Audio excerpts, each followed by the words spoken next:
أعوذ بالله من الشيطان الرجيم بسم الله الرحمن الرحيم. In the name of God, the most gracious, the most merciful. ربي اشرح لي صدري ويسر لي أمري واحلل عقدة من لساني يفقهوا قولي. I greet you in the universal language of peace. Assalamu alaikum wa rahmatullahi wa barakatuh. Respected brothers and sisters, Deputy Minister of Social Development, Honorable Muhammad Hanif Hendricks, Maulana Suhail Wadi, Jazakallah once again for this honorable invitation, the chairperson of Ashraful Aid, Ambassador Dango, a mentor, a leader, somebody who has been a guide to all of us who have been activists, not only politically, but in our social activism too. Delegates from afar, distinguished guests, esteemed colleagues, honored participants, ladies and gentlemen. On behalf of this beautiful and esteemed panel, and I cannot reiterate that we've got a powerhouse of ladies here today, and I hope we are going to blow your mind. It is both a privilege and a profound responsibility to stand before you today at this Ashraful Aid International Humanitarian Conference. We gather here not only as individuals, but as representatives of a global community committed to alleviating human suffering and enhancing the dignity of all. As we reflect on our mission, it is essential to recognize the stark contrast between global humanitarian aid and military expenditure. And we spoke a little bit about what that effect does, not only to the regions. I'm wearing red today, and that's because the flag of Yemen, the flag of Palestine, South Africa, Sudan, Iran has got red in it. So, in the recent years, the United Nations has reported that humanitarian aid worldwide reached approximately 30 billion US dollars. In contrast, global military expenditure has soared to an astounding 2 trillion US dollars. We cannot even evaluate or analyze the percentage ratio between the two numbers. This disparity highlights a profound misalignment of priorities, one that we must address with urgency and intent. And as women, part of our role is to make things happen. So we are asking you to be conscious, be intentional, ladies and gentlemen, about what we purchase, where we purchase that item, or how we consume in our personal capacities, in our business engagements, in the organizations that we are working for, in government. And at that level of intent or consciousness, that may shift these expenditure patterns. That ratio that I referred to, it may shift it at both a micro and a macro level. Something we're going to discuss in the panel discussion a little bit later as to how we bring the woman factor into it. As we embark on this journey together, brothers and sisters, we must reaffirm our commitment to the values of humanity, neutrality, impartiality, and independence. And our Ambassador Dango spoke a little bit about impartiality earlier, spoke a little bit about independence. And often, when women, or refugees, or people that are in dire need, we just accept anything, anyhow, and we do not know where it's coming from, with whichever mandate that it's coming for. And that is something that we must be conscious about too. So, how do we bring about the woman question? And I'm going to request that we place some tasks on the table as we have this conversation. But before we do that, we as women, we embody compassion, service, and leadership. It's inherent in us. We're mothers, we're nurturers. We're just born with it, right? The womb thing, right? So Islam teaches the values of mercy, the values of charity, and social justice. Now imagine the woman's capability who is a Muslim. And that's notwithstanding anybody else who is in this field with the same values and ethics. But just imagine that, brothers and sisters. So Muslims and Muslim women have been in leadership positions historically, both Hazrat Khadija radiallahu anha, Hazrat Aisha radiallahu anha. But contemporary, currently, we're still finding that many Muslim women are coming up in the forefront of humanitarian work and in leadership, not only in the political, public sector, private sector space, but also mostly in the NGO space. So within that, we find ourselves that the hijab actually protects us. It actually gives us a guide. It actually gives us that power tool to go into areas where no other men are allowed to go, especially in some of our biggest conflict areas. And that has been key for us, alhamdulillah. So our women work in conflict zones, refugee camps, disaster-stricken areas. They are doctors, they are social workers, they are optometrists, and community organizers, some of the best. And yes, they are at the front line. So we do have restrictions, our safety and our mobility, the mahram issue. I take my brother everywhere, if not, I have my sisters everywhere. But we bring a unique perspective and strength to this work that we do. So when we're dealing with issues like mental health, gender-based violence, education in emergencies, which are majority the areas or sectors that are affected by these crises, alhamdulillah, women figures are at the forefront. But I also want to talk a little bit about our source of resources. Zakah, sadaqah, lillah, and waqf. Deeply ingrained in Muslim culture, but mostly with women who lead their families, they play a crucial role in mobilizing these resources.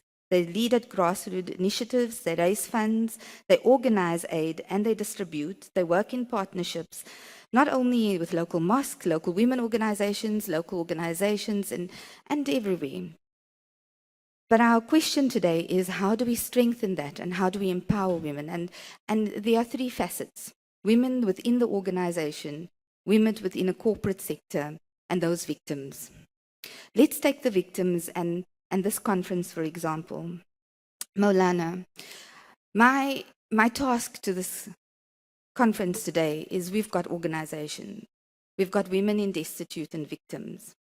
There is already a supply chain that is available to empower those women. So we have to start ensuring that those women create companies, proprietorships, whichever model it may be. Provide them with the necessary skill, education, and training. But in the back end, there are people who educate and train. There are accredited people. Access to finance, and I love the microfinance discussion. We spoke a little bit about the Grameen Bank. We spoke about India's Kudumbashri Social Bank, where women come together and they put in money for a specific project. Towards that project, they complete the project and they benefit out of that eventually after government has paid them. So there's a Malaysian SMME women model. We have been able to develop so many beautiful and exceptional models that we could actually put in practice just amongst ourselves in this room and create such a great impact without banks, without the requirement of all those regulatory red tapes that we are looking for. We can start it right here, right now. Legal aid, and alhamdulillah, we've got pro bono, we've got the legal aid team here, and immediately access to markets. You need a warehouse. What stops ladies from managing and administrating that? You need food security. What stops us from putting women in farms and providing the tomatoes, those lettuce, whatever it may be, chicken and everything else, from their homes to whatever it is that you need in order to distribute for the end user?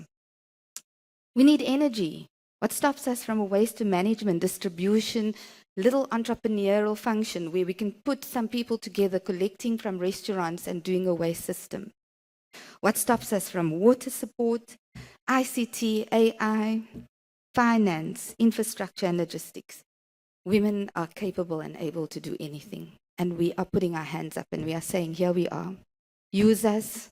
Let us make this work, not only for communities that are poverty-stricken, but those refugees, those in need, and those mothers who have lost their sons who were their mahrams, those widows who have lost their husbands to war, those widows or those women who have husbands living with a disability because of some sort of challenge, and now they don't know how to put in electricity because their husbands did everything.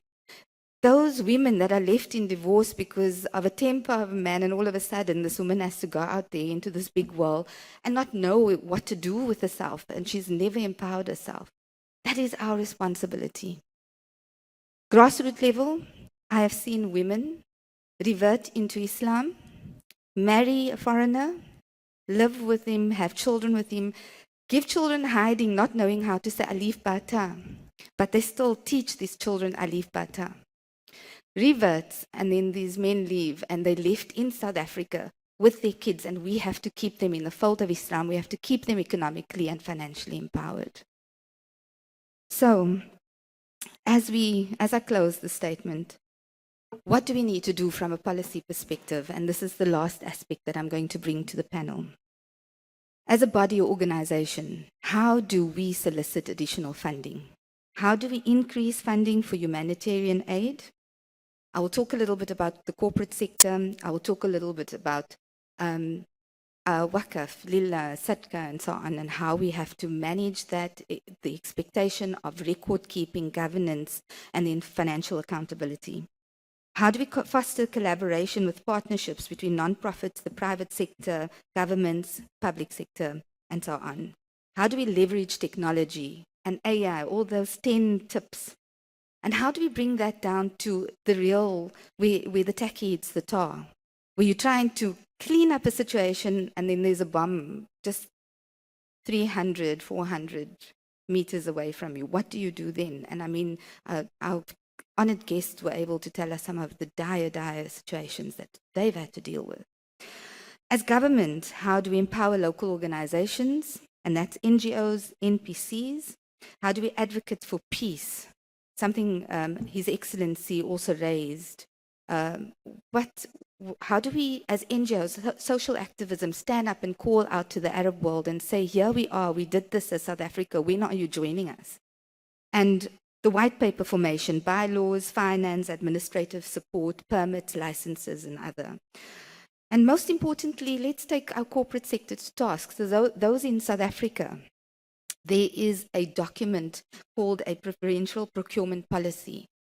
Challenge them and ask them, how do they ensure that they place underprivileged women and people living with disabilities into their procurement database? And challenge the corporate sector on the corporate social investment or responsibility. It is by law required for them to donate in terms of the Companies Act number 71 of 2008, section 135(1). And they get a tax rebate for doing that. So it also benefits the organization. Lastly, civil society. Social activism is an apex part of our social compact. Going into a political role is not something I dreamt of. But like you say, it's something that is chosen by Allah subhanahu wa ta'ala. But it comes with great responsibility. But it doesn't stop women from having a voice. In fact, I would encourage young women and women to continue with social activism, because as a unit, you could be stronger than a government. You decide on a white paper, you decide on a policy, and you also then can assist government in writing policy, because government cannot pass a paper without public participation. So, in closing, let us remember that the challenges we face are immense, but they're not insurmountable. By coming together, prioritizing humanitarian aid and empowering individuals through innovation, like the microfinance we spoke about, we can pave a brighter, beautiful future and give more hope, inshallah. Let us commit to building a continent and a world where every individual has access to resources, they thrive, where peace prevails over conflict, and where compassion guides our actions. Thank you, Jazakallah, for your dedication, your passion, your unwavering commitment to humanity.